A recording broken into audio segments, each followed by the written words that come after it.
So guys, natanggal na natin yung sa may gearbox. Dami pala na itong tornilyo guys ng Honda Click. Yan.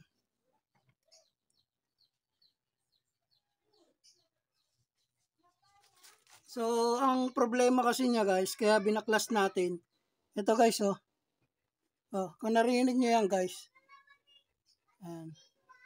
So magaspang siya guys. Bali, nakikita ko naman, okay pa naman yung ano niya, magaspang lang siya.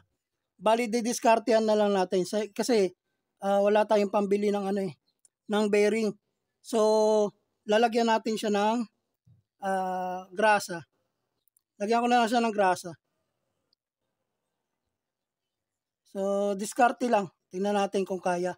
Kung hindi kaya na nilagyan natin ng grasa, baklasin ulit natin. Tapos lagyan ng oil, sanoy natin.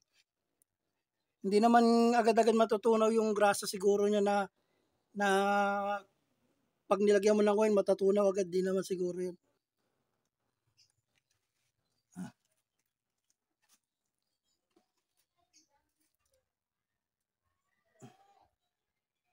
Nandito pa lang tayo sa panggilid guys. Tapos tanggal ng gulong. Inaabot na tayo ng siyam-siyam. Ito nga pala guys, ituturo ko sa inyo. Pag maingay pala yung axle nyo guys, maingay itong axle, ito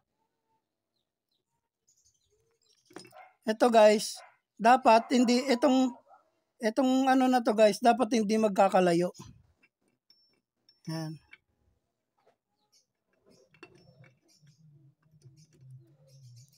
Yan. Dapat lubog yan guys, lubog. Ano.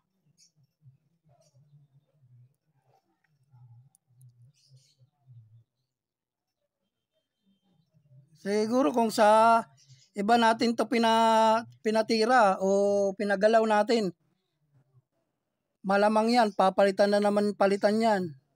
Tayo, alam naman natin yung gagawin. Hindi natin gagawin yan. So, didiskartehan natin to guys. So, ito, maingay din, yung bearing, ano, kung narinig nyo. So, lalagyan natin din yan ng grasa. Paikutan natin. Tsaka natin lalagyan ng gear oil. So, kung hindi nag-click yung ginawa natin, baklasin natin ulit. So, ganun lang. Diskarte lang.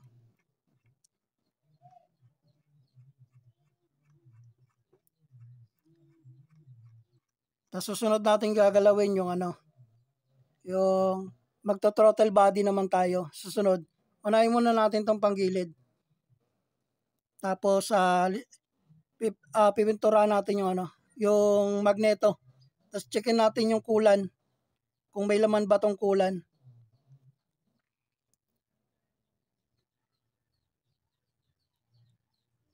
Tapos natin, refresh.